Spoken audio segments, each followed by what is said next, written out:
is Maribela Campos, and I will be going and introducing my audience. Here's Lauren, here's Rebecca, here's Rose, and here's Jesse, and here's Jason. Now, I would like for all of you to imagine being inside of a library that has not a single book on its shelf.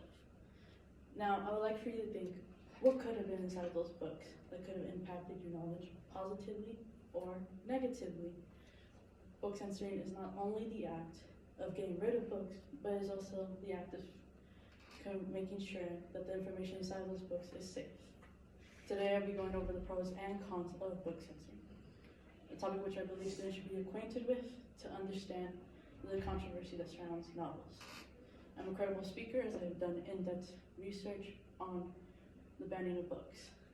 Now I'll convey to you my main points over how book censorship protects young audiences such as children from explicit content, and how book censorship also restricts any hateful content towards certain groups and limits freedoms, and as well distorts history.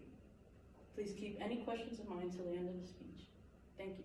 Now I go over how book censoring protects children from explicit content, as Ashley Shorts from the Innovative Humanities Program of MIT Comparative Media of Studies and Writing in 2024 concluded in 2022 that 32% of parents of students concluded that they would like total supervision of what's being taught to their children, and how Great Falls College, an accredited college from Northwest Commissions of Colleges and Universities, described how multiple books contain racism, political views, and inappropriate content, demonstrating how security is key towards keeping young audiences safe.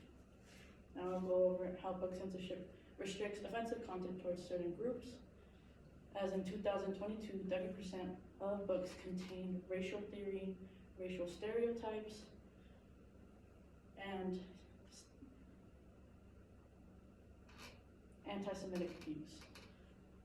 Along in 2024, in the month of August, from the social network of ResearchGate.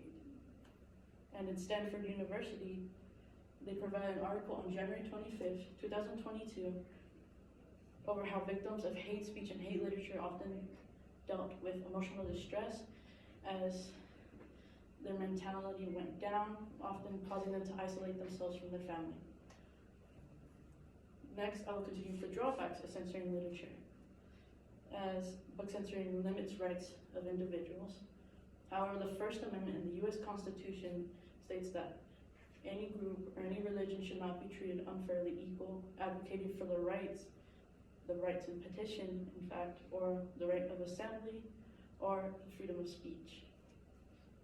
Along with the Oxford University Press, a peer-reviewed press, in 2024, showed a publication of how 22% of authors are banned just for containing information over social movements or political figures, and how 7% of authors banned contained information over violence or drugs, demonstrating how multiple authors' freedom of speech or freedom of religion is often limited and restricted.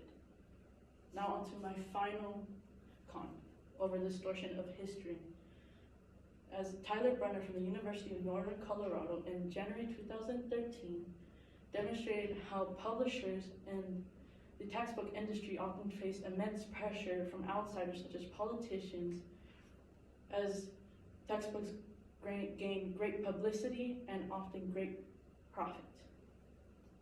And the Evergreen State College, accredited by Northwest Commissions of Colleges and Universities, in March 11, 2014, gave insight on how multiple textbooks from schools often contain misinformation over Native Americans, often calling them savages, while in fact 80% of the Native population plummeted due to European colonization of the New World.